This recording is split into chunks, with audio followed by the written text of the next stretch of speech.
What's up, everybody? Welcome back to your favorite New York Jets subscription podcast, Badlands. I'm your host, Joe Caporoso, joined as always by Connor Rogers. Emergency Tuesday podcast.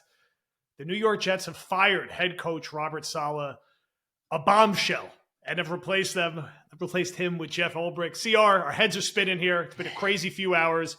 We're going to record the emergency pod now, catch our breath, come back, record War Room tonight to see if any other news drops, because we expect this to be a very eventful week. CR, how you doing? How you feeling? What are your initial thoughts and reaction? This is definitely up there for us in terms of emergency pods. I don't know if I want to say spontaneous pods, but I mean, I think you could tell, anybody that listens to us for a while, or even if not a while, our tone had really changed after the game Sunday. And you and I weren't even in that group of people that were explosive after the loss or just sitting there demoralized. We were like, man, it's like, this is not great. It all goes back to the Denver game, right? That was the game you couldn't lose. And I think people are really struggling right now to evaluate things in a vacuum. Everybody that doesn't agree with the Robert Salah firing, they're not talking about Robert Salah. They're moving on to something else currently wrong with the team. And that doesn't mean they're wrong, right? We could sit here and say Nathaniel Hackett is an issue with this team right now. We can sit here and say that. We could say if Rodgers doesn't play better, that's going to be an issue with this team. The roster as a whole, guys that have huge expectations to be great, that aren't playing great right now, Sauce Gardner, Breece Hall, like that has to change. You can say all of those things. It doesn't take away from the fact that Robert Saleh is not one of the issues with this team right now. He's a problem with this team. And you're often told that a team takes on the energy of the head coach, which in theory makes a ton of sense. I don't know when it happened, but at some point, Robert Saleh lost it here. And it has been at an all-time low this year. It's the demeanor on the sideline. Honestly, I go all the way back to the spring where it felt like he was, in a subtle way at times, trying to regain power within the organization at his press conferences. And I think while he tried to do that, it pissed some people off. And you know what? That's fine. If you go out there and win, you don't have to be best friends with your head coach. But I think he wanted it both ways. I think Saleh wanted to be a friend to a lot of people on the roster. And I think at certain times, he also wanted to try to regain respect and power as the head coach of the team. And when he tried to have it both ways, he ended up with nothing. And quite frankly, it just wasn't good enough. This team comes out flat on extended rest. They are undisciplined. They are not prepared. He does not manage the game well. He does not manage the clock well. And everybody that sits here and goes, how can you fire Saleh and not fire Hackett? Saleh's the guy that came out and said, even if they weren't getting Aaron Rodgers, he was hiring Hackett as his next offensive coordinator. So, yep. And went and got the guys that were complete cast-offs from the failed Tennessee Titans offense. So Saleh holds a lot of responsibility here. Just because firing him doesn't fix everything, because hint, it doesn't. And no one's saying that. Everybody arguing against this. No one is pushing back against you and saying it's not. The Jets didn't have a lot of levers to pull. One of the levers they could pull here is letting a guy go that, quite frankly, seems like he's lost a lot of respect in the locker room. He has a terrible demeanor on the sideline. The fan base has no belief in anymore. And clearly the people at the top of the organization don't have any belief in either.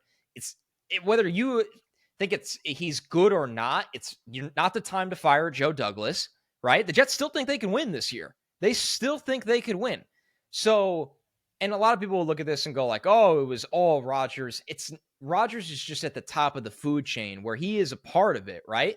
But it's very clear, even Quincy Williams' quote after the game, that people need to start taking accountability all the way at the top down is eye-opening. And Joe, our tones changed on Sunday. I had heard some smoke around that things were starting to trend the wrong way for Saleh Sunday. I didn't think they had it in them to actually pull the trigger and fire him this week as they're playing for first place on Monday, that doesn't mean it was the wrong decision. The wrong decision was coming into the season with this coaching staff. But you already made your bet with that decision. Like, that's hindsight. That was the wrong decision. So this was the one lever they could pull. They pulled it. Let's see where it goes from here. I'll start off by saying I think this is shocking. Woody Johnson has never done an in-season firing like this. There was a time I thought this might happen. I think it was around March when that Athletic article came out. That sort of felt like there was a chance something could happen then, because that was the time to rip the Band-Aid off. But much like the Maccagnan firing, it was the right decision to fire the person. It was just done a little later than it should have been. Now, it's still pretty early in the season. And I think a lot like the Davante Adams trade, which we're talking about a lot, nobody is saying this is a cure-all for everything. That does not mean that it was the wrong decision or that the Jets can't get better. We've been very critical of Joe Douglas. We've been very critical of Nathaniel Hackett. The Jets have plenty of issues. At the end of the day, Robert Saleh is 20-36. He has one of the, I think, 20 worst records of all time for a head coach that's coached that many games. We've watched every snap this year. This is not a well-coached team. They have so many penalties. This is all we talked about after the Denver game that just cannot happen, that are coaching penalties, that are mental focus penalties. There was no signs of that cleaning up or improving from last year. And Saleh gave off this energy looking on the sideline that, did he even really want to be here? This is what we talked about in our post-game podcast. Does the head coach even really want to be here anymore? Or is he so beaten down by this situation and everything that happened, and he just doesn't have it in him to turn it around? And I really think we were starting to see that trickle down to some of the young players in particular, which is really troubling. So I don't think Jeff Ulbrich is going to be Bill Belichick on day one and be a Hall of Fame coach. I do think he's going to bring more energy to this team. And I think in the vacuum of the rest of this season, the dopamine hit of making the change when they really need to start winning now is the right decision and will benefit them. We're going to record again a little later. There's a lot of days before the Buffalo game. There may be other shoes that drop here. There may be more changes to the coaching staff. There may be changes to responsibilities in front of the scenes or behind the scenes. There may be Davante Adams. There may be Hassan Reddick. There may be none of that. But at a minimum, I don't think any Jet fan I know, no matter how pro Saleh you were, felt that he was ever going to be a guy that was going to be an advantage for the Jets. There was never going to be Robert Saleh outcoached Andy Reid in the playoff game and the Jets won. Robert Saleh outcoached Harbaugh and the Jets upset the Ravens in the playoffs. None of us ever could say that with a straight face. So why not shake the snow globe before this thing gets away? This is a desperate organization. It was a desperate move to trade for Aaron Rodgers. Doesn't mean it wasn't the right move or it might not work out, but they are all in. And if you have a head coach who's 20-36, and you could count on one hand the times that you've been like, the Jets are the more prepared team. They're the better coach team schematically. There's nothing wrong with making this move. They should have did it before the season. 5 games into a season is a very short leash, and it creates chaos. I do think they have a ready-made replacement with Ulbrich, though. And it doesn't mean the defense is going to fall off a cliff. I don't get that line of thinking. I think Ulbrich has been primed to take this job potentially for a while. And I think it's the right move. Doesn't mean it's not chaotic. Doesn't mean that the Jets are not always a bit of a circus. I hate to use that word, but that's just the reality of what happens here. But I think, will the Jets be a better team the next 5 weeks without Robert Saleh as their head coach? I think probably. I'd be surprised if they weren't. So that's what I take away from it. I'm still shocked, though. I'm floored that they did this in season, especially this early in the year. You know, you would have told me they were 4-7 and Woody just did sort of a late season rage firing. Maybe that's one thing. This is an extreme move, and I'm curious to see what other dominoes fall after this. Do you think there's any other sort of shuffling, whether we hear about it or not hear about it, with Ulbrich taking over? And I have to think Ulbrich's been ruminating on this being a possibility for a little bit, and they primed him up with the Senior Bowl. He's not going to be caught flat-footed, is my guess. No. Ulbrich, I personally think Ulbrich is equipped for something that is very difficult to take over and have success with, right? I know there have been instances of interim coaches getting hired. You know, you typically should never hire the interim coach, but look at Antonio Pierce last year. I think that's actually a really good parallel in a way, where you look at Pierce, who was loved in that locker room, had a good handle on the players, kind of gives you a shot in the arm energy-wise. Is that kind of guy sustainable in terms of the success he has over the course of half a decade? Most likely not. Is that guy capable of giving you some energy at a time where you need it and keeping the ship steady right now in the short term? Yeah, I think so. And I think that, one, obviously, it feels like Ulbrich has a much tighter relationship with the players at this point than Salah does. And not in a way, in my opinion, where it's, he's everyone's friend, or I think it's more in a way that a player knows if they screw up, Ulbrich will let them hear it and hold them accountable for it. Where it feels like the timeline of Salah is really odd, right? He came here, he did build his defense with Ulbrich, and then it felt like this year we heard all the noise that he needs to have more. He was going to have more responsibility overlooking the offense with Hackett and Rodgers. It felt like when he started to become a little spread thin, which is coaching in the NFL, by the way, like this isn't an excuse, he offered nothing of substance to the team. It's sad to say it, but I was thinking about this today. When is one moment that they cut to Salah and he's on the sideline actually going over anything with anyone during a game? And I know head coaches, it's such a good point. Never. It's the 1,000-yard stare. Always. He's never with anyone. Never with anyone. And I understand a head coach can't sit there and maybe go over to Irv Charles and explain special teams penalties to him because he needs There's to fair coach catch the rules game. in the NFL. Yeah, you can't knock someone's head off when they haven't caught the punt. But I'm talking about any kind of discussion when there's a TV timeout. Even look at the interactions he has with Rodgers that at the time felt like it was a little overblown. When you look back on it, you kind of look and you're like, oh man. And even when Rodgers wasn't here, there just weren't a lot of moments, even with Zach Wilson, with Breece Hall, with Garrett Wilson. I can't think of moments like that where he might like hit a guy on the shoulder or on the back when they come off to the sideline. Most of it's just the blank stare. And the fact is he managed the clock poorly most of the time. So you can't go, well, he's trying to get a handle on the clock and the situation. Another thing to me that crossed my mind is if you needed a little bit of a hint whether this was the right move or not, just how down horrendous was it that within an hour after he's fired, every single national reporter is reporting directly from him that he showed up to work, optimistic for the game against the Bills. He didn't see escorted him out of the building. It was just like, wow, we really needed to go through the media narrative. And it wasn't one reporter. I swear it was like 7 or 8 different mix of national and local reporters that Salah clearly had talked to immediately to get his spin out there. This isn't the time to try to change the narrative if you're Salah. You already changed the narrative. The coaching has been horrendous forever, and you look totally uninterested in this football team. That's already done. No matter what you text the reporters of how you came into work and are blindsided by the firing isn't going to fix anything. When I saw all that, I was like, man, if you needed any more proof that they had the wrong guy, there it is. Because you just don't need your coach spending more time politicking with the media than caring about the team. It's just the reality of this. It's disappointing for a guy that, we thought, you and I had kind of thought Salah could be a Herm Edwards type at his peak, really good defense, big energy. Is he going to be here for 10 to 12 years? No, but there's a belief that he is the guy that can get them out of this funk and build something. And I don't know when it happened, but he completely just checked out. There's no other way to say it.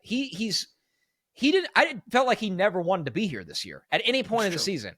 I'm talking about the summer pressers.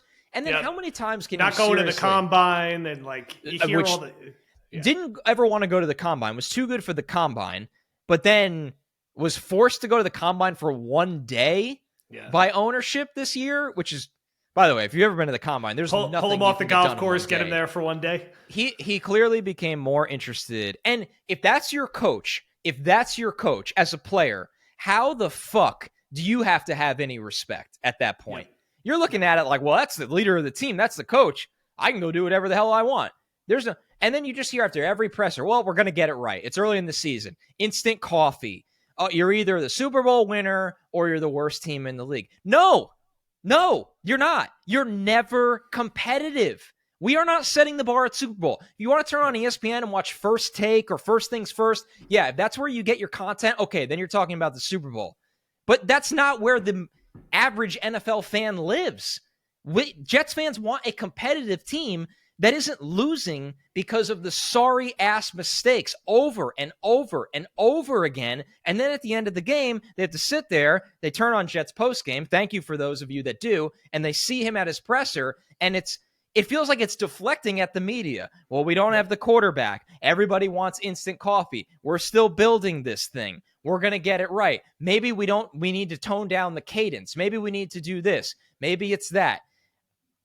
Like, there's no answers. There's no answers. And when you run out of answers, you can't be the coach of the team anymore. You can't. That's how it goes. So enough of that this was the wrong move, or this is insane, or this is classic Jets, or such a Woody move. We get on this podcast all the time and absolutely kill the Jets organization when they're wrong. Woody doesn't do this in season. That's how DEFCON 1 this situation is. They need to save this season. They cannot be 2-8, 3-9. They got to turn this thing around. Aaron Rodgers is 40. They need somebody that holds these guys accountable and has energy and gives a shit right now on the field, on the podium, at practice, in the building. And the first hour after they're fired isn't spending it talking to 20 different reporters, getting the spin out there of what actually happened. Nobody cares that you were shocked. You didn't win any games, and now they move on, and let's see what happens. Look, this had reached a situation with him where he had lost the fan base completely. And every time he spoke to the press, he could not get out of his own way. He could not handle the media here. He's always been bad at it. I think sometimes he's trying to get across a different message, but he just could not deliver it. And you just cringe every time you hear his quotes. And they just came off as so tone deaf. And you can't miss that part and be a successful head coach here. You also can't give off the fake intensity. I'm keeping receipts. I'm running the stairs, all gas, no brakes, and then have your team mope around and get their asses kicked as consistently as the Jets did, and have Deion Dawkins making fun of you for being a bunch of guys who care about Instagram and not football. Like, it didn't line up. It didn't connect. And they just needed to turn the page because it wasn't going to happen with this guy. And it's a shame. I think he's a good guy. I think there was a chance in a world this maybe could have worked. I think he did some good things on the defense. You never like to see anybody lose their job. I'm not saying he's not well compensated. He'll be okay. He'll be a defensive coordinator again in the NFL. It just was done here. They gave him 56 games. That was more than enough. It should have happened before the season. You have to be pulling emergency levers. This is it. You have to win this year. If you can't break the playoff drought this year, then when the hell is it going to be broken? So the ownership is certainly, we're not singing praises of ownership here all the time and not siding with ownership in all these situations. I'm glad they are viewing this as like, we need to do something now. Now, there's more that needs to be done. Go make your acquisitions to improve your offense and defense.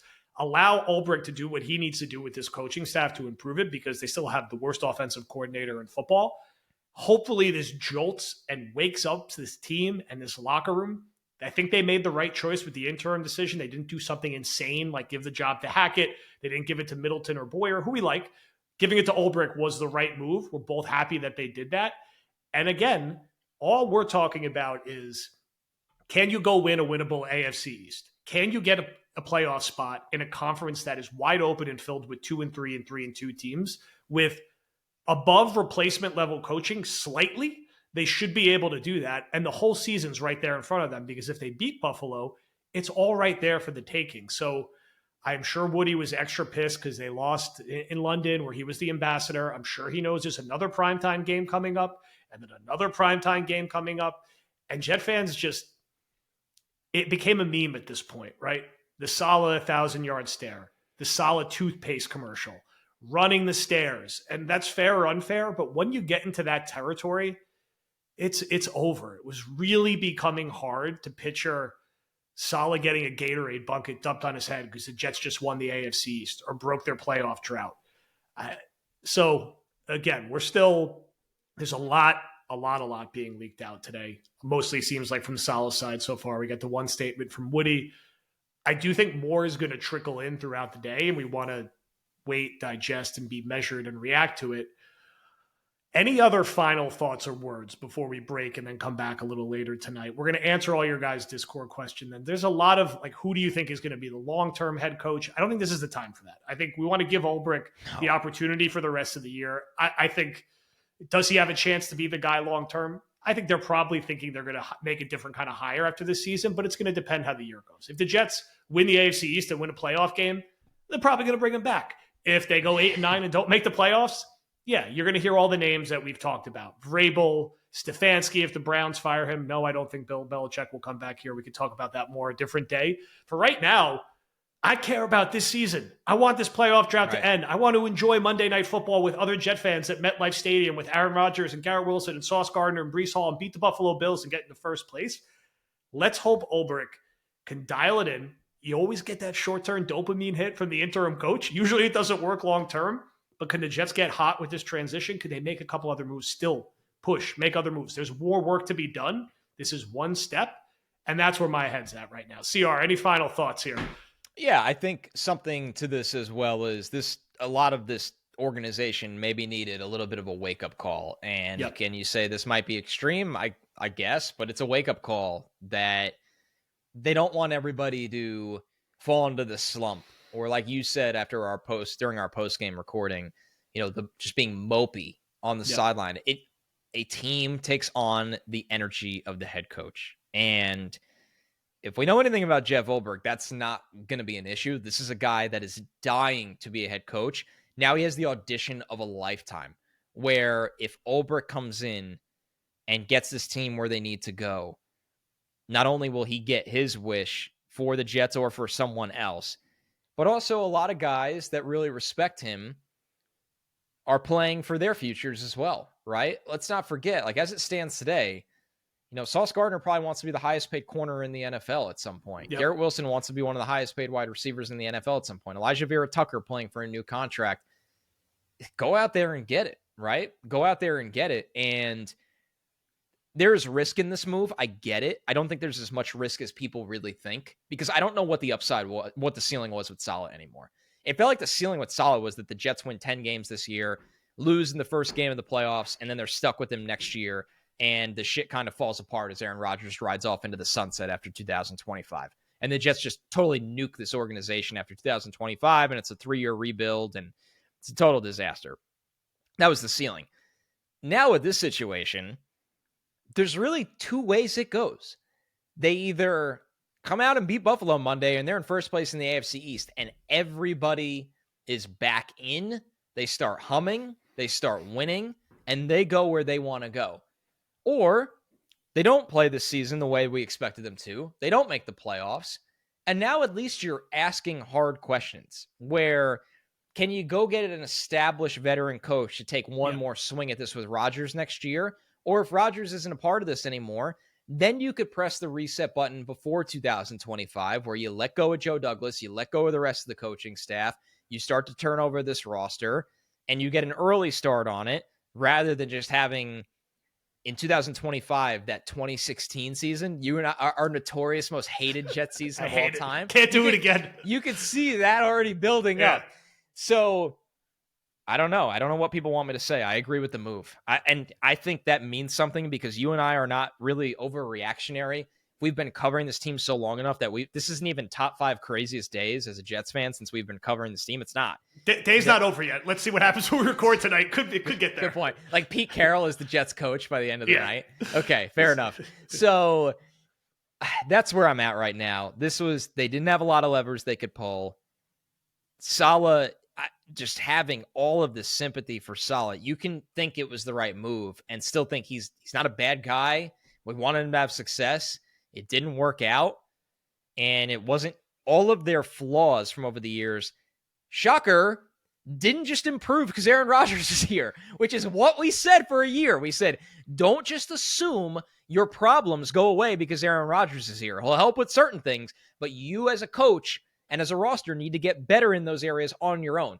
And guess what? They got worse. The run defense is worse, honestly. The penalties are worse. The game mismanagement is just as bad. So that's where we're at. Let's see what happens. It's going to be an eventful week. I still expect MetLife to be rocking on Monday night. I expect the Jets to come out with a fire under their ass. And let's see what Jeff Ulbrich can do. And I hope Jeff Ulbrich doesn't change one bit. Flannel, backwards hat. Do not be the buttoned up head coach. Look, just be Jeff Ulbrich. That's what got you here. Just be Jeff Ulbrich, and these guys will follow. And honestly, take a page out of the Mets book right now. The Mets, towards the end of May, were dead. They were buried. And you know the identity the team took on? They said, everybody counted us out. Nobody thinks we have anything left in the tank. Everybody thinks the season is over. Let's play a little bit more free. Let's play a little bit more, in a good way, reckless. Let's get hot and go on a run and be unified and be a team and really, really take a run at this thing. Take on that energy. And in the NFL, you absolutely can. We have seen it year after year after year. There is always a team that comes out slow. They get hot. They build up momentum when it matters the most. And the Jets have the potential to do that now. Because honestly, somebody that was sucking the life out of the room is gone. I am already ready. Just knowing how Ulbrich looks and how he's going to act on the sideline and the quotes he's going to give. My first take to close this is Jeff Ulbrich, the next Dan Campbell. That's next after Connor and I talk and record tonight. You know we're getting one of those if they win their first game. And Sign me up. But thank you everyone for listening. We're going to record War Room a little later tonight after the dust settles. That will hit tomorrow morning, pending there's not another huge drop that we'll just hit it right after. We'll talk to you soon.